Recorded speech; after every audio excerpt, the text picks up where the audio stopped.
boundaries, expectations with, anybody in your life, but definitely those in business, setting boundaries, expectations, and training people how to treat you.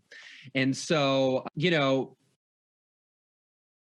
early part of my career, I had none. Pretty much that simple. I had no boundaries. I didn't know anything about training people how to treat me and setting expectations. I just moved forward. Gut, intuition, heart, whatever. I didn't know what I was doing, and I just learned as I went.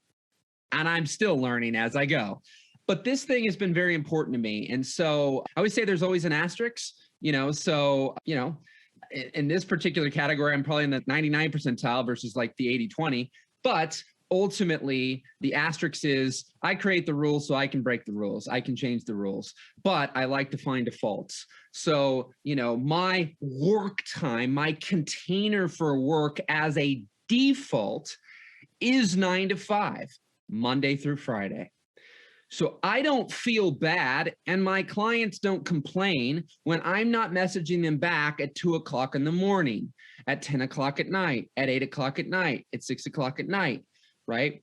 And so in the early part of my career, I'm responding to people's emails all the time and texts, but what I see in people that I work with and complaints at times is that in the beginning, you don't know any better. So you're doing those kinds of things. But then what happens over time is that doesn't work for you anymore. Or you start dating somebody, or you're already married or dating somebody, but in the beginning, I got to do this. I got to do this.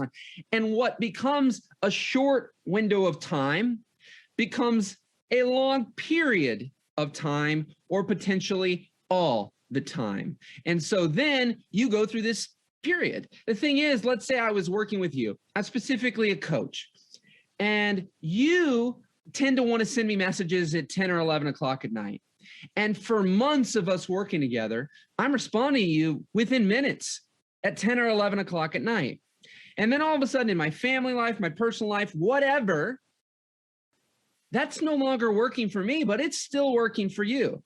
Now, if I don't communicate, if I don't talk about it, and I just start ghosting you at 10 or 11 o'clock at night, then you're likely going to be upset with that, because I have trained you via my actions. It's not your fault. I set no expectations. I set no boundaries. And I trained you by receiving a message and responding instantaneously and doing it over and over. Now, how many of you can recognize this in your own life or others where you have done something, or typically you recognize it through someone else doing something consistently?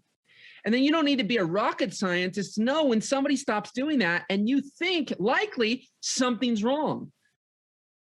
Right? If a friend of yours texted you at 9 o'clock in the morning every day for 3 years, and then a day passes where they didn't, it's probably going to think that something's wrong. I heard from, it was Abraham Hicks once in a video. She's like, if somebody you don't know calls you right now and said, hello, you don't know me, and I'm never going to call you again, nor will you ever talk to me. And then they hang up. You might be like, wow, that was weird. Who was that? Like, there might be some curiosity, but there won't be much emotion from that. If a friend that you've been friends with for 25 years and have talked to every day called you out of the blue one day and said, this will be the last day you talk to me, we will never talk past this call again, and then clicked, that would have a different set of emotions and feelings that would be stirred up, I'd imagine, right? So we all have that ability where we do something consistently and then maybe we change, something happens, and you can recognize that. But for me, communication has been key. Setting expectations has been key. And the expectations and setting boundaries are part of the training people how to treat you. And so however you receive something and then give it back, you're training people. What you set the expectations, when you set the boundaries, you're training people. And what I find is that most people respect that. Maybe it even gives them courage to do that.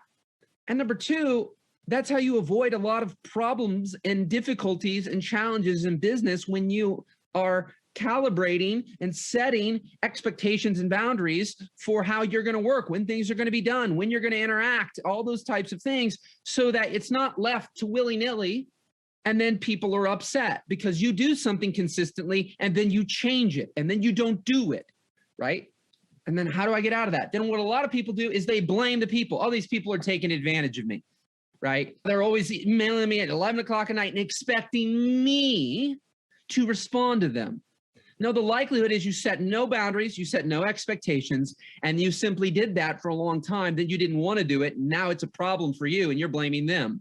Rather than taking responsibility, maybe having a conversation and simply saying, hey, things have changed right now. That doesn't work for me, for my life, for my family. And so I got to set some boundaries or, this isn't going to work at all anymore.